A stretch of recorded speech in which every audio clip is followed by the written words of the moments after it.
L'état de confusion est souvent un message que nous envoie la vie.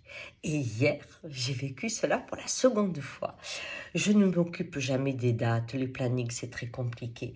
Et je ne sais pas pourquoi hier, à un moment, je me suis demandé quel jour on est.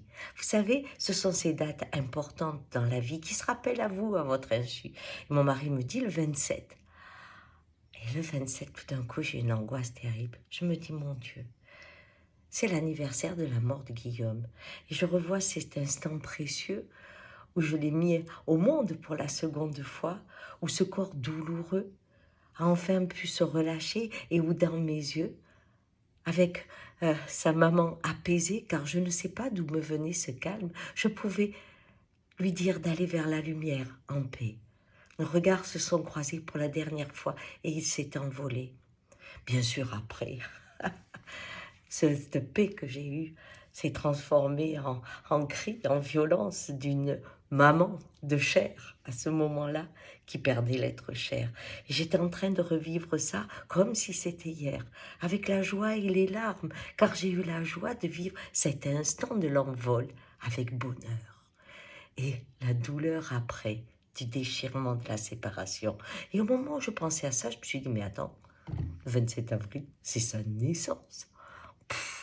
Mais qu'est-ce qui s'était passé? J'avais confondu pour la seconde fois le jour de sa mort et de sa naissance. Et ce 27 avril, oh là c'était moi qui avais un corps douloureux et qui attendait cette délivrance pour le voir et à nouveau, quel accouchement! Ce temps irréversible où le monde se modifie à tout jamais quand cette rencontre se fait. Et j'étais en train de penser à ça, en me disant, mais quelle confusion.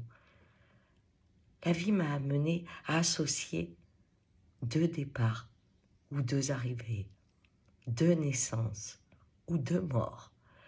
Et c'est là où l'on rend compte que la nuit et le jour sont les mêmes et que au moment où on vit l'expérience, on est complètement là. Souvent, je dis, quand vous avez peur de la mort aux femmes qui ont eu des enfants, je leur dis, pendant que tu as couché, tu pensais à quelque chose, toi? Non, tu étais à fond dans ce que tu faisais. Eh bien, quand on meurt, c'est pareil. Celui qui accompagne est juste là et vit aussi cette expérience d'envol d'une façon ou d'une autre. Alors, quand la vie vous crée des confusions comme celle-ci ou d'une autre nature, prenez le temps de chercher le point commun, car c'est un message, une initiation qu'il ne faut pas rater. Ciao!